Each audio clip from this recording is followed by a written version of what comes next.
Hello बच्चे, आज आप सभी को अपना यूट्यूब चैनल ज्ञान विज्ञान रिसर्च सेंटर में स्वागत है। आज हम लोग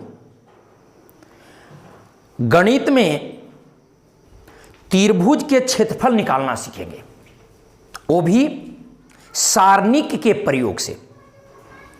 ऐसे कई तरीकों से त्रिभुज का क्षेत्रफल निकालना सीखा है, परंतु आज हम लोग सारणिक की सहायता से दिए गए शीर्ष वाले त्रिभुज का क्षेत्रफल निकालना सीखेंगे, वह भी बिल्कुल आसान तरीकों से।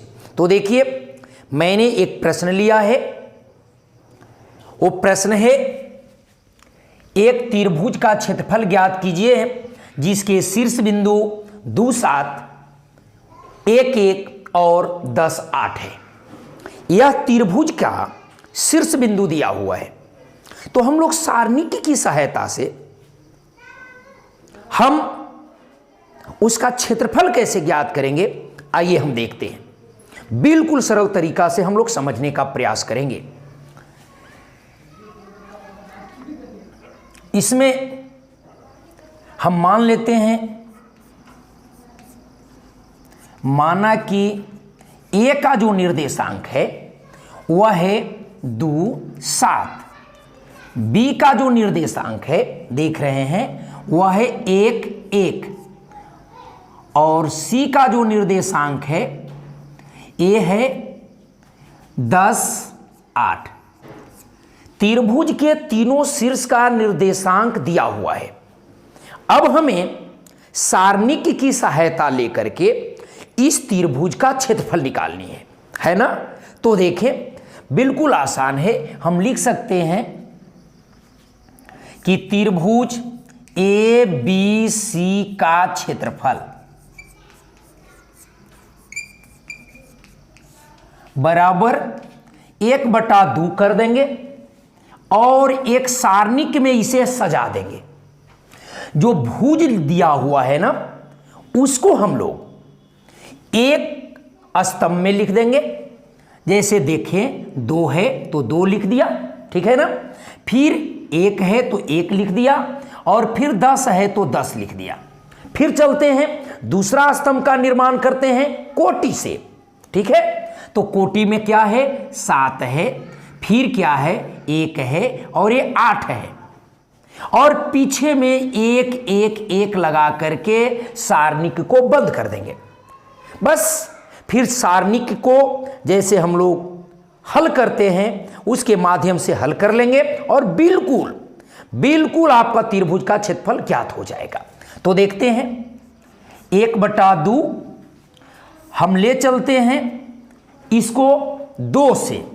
2 को यदि हम लेते हैं तो एक छोटा सा सारणिक बनेगा, 2 के सामने वाला कट जाएगा तो बच गया। देखिए, ऐसे और ऐसे कटेगा तो 1, 1 और 8, 1 होगा, ठीक है ना। जब हम दूसरे अवयव को लेंगे तो चिन्ह बदल जाएगी। ये प्लस था तो ये हो जाएगा माइनस, और फिर एक छोटा सा सारणिक बनेगा। तो देखिए, 7 के सामने यदि उंगली रखते हैं तो ऐसे कट जाएगा, ऐसे कट जाएगा।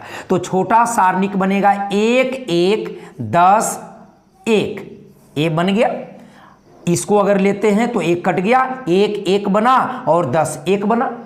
फिर यदि हम 1 को लेते हैं तो आपकी चिन्ह प्लस होगा, है ना। हाँ, अगर हम 1 लेते हैं तो देखिए 1 से क्या कटना चाहिए, ऐसे और ऐसे। तो क्या हो जाएगा, 1, 1 और 10, 8। यही हल करने पर हमें त्रिभुज का क्षेत्रफल प्राप्त हो जाएगा। तो देखिए, 1/2। अब यहां पर हम लिखते हैं ये 2 है और सारणिक को हल करना जानते हैं। हम ऊपर से नीचे आएंगे और घटाव का चिन्ह देकर नीचे से ऊपर गुना करेंगे।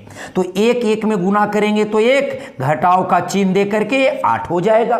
फिर इसी प्रकार 7। अब देखिए, ऊपर से नीचे आते हैं तो 1, 1 में गुना करेंगे, 1 हो जाएगा, ठीक है ना। हाँ, और फिर -10 1 में गुना होगा तो 10 हो गया। फिर प्लस 1। अब ऊपर से नीचे आते हैं तो 8 एकम 8 हो गया, और 10 से गुना करेंगे तो ये 10 हो जाएगा।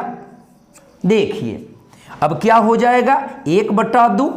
यहां पर देख ले, 1 में से यदि हम 8 घटाते हैं तो -7 होगा, 2 -7, फिर माइनस, अब देखिए 7 है, और ये अगर हम घटाते हैं तो यहां पर आ जाता है -9, और प्लस ये 8 में से यदि 10 घटता है तो -2 आएगा।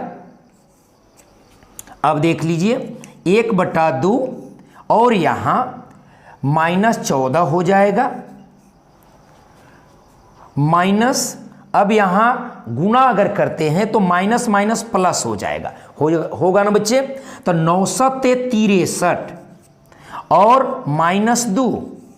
अब हम लोग देखते हैं 1/2, ये निगेटिव है, 2 जगह ऋणात्मक है, तो 14 और 2 16 हो गया, और प्लस 63 है। अब 63 में से घटा लेते हैं 16 को, तो देखिए ये हो गया 7, और ये हो जाएगा 5 में से 1 घट गया तो 4, मतलब कि 47/2 यही हो गया वर्ग मात्रक। हमने बिल्कुल सरलतापूर्वक हम सारणिक की सहायता से त्रिभुज के शीर्ष दिए हुए रहने पर हमने त्रिभुज का क्षेत्रफल निकालना सीखा, बिल्कुल आसान तरीकों से, और इसका क्षेत्रफल 47/2 वर्गमात्रक प्राप्त हुआ। तो इस तरह से हम कैसे भी प्रश्न अगर दिया हुआ हो तो हम इस तरीका से हम त्रिभुज का क्षेत्रफल निकाल सकते हैं। चलिए, यदि आपको समझ में आया हो तो आप इस चैनल को लाइक, सब्सक्राइब एवं शेयर जरूर करें।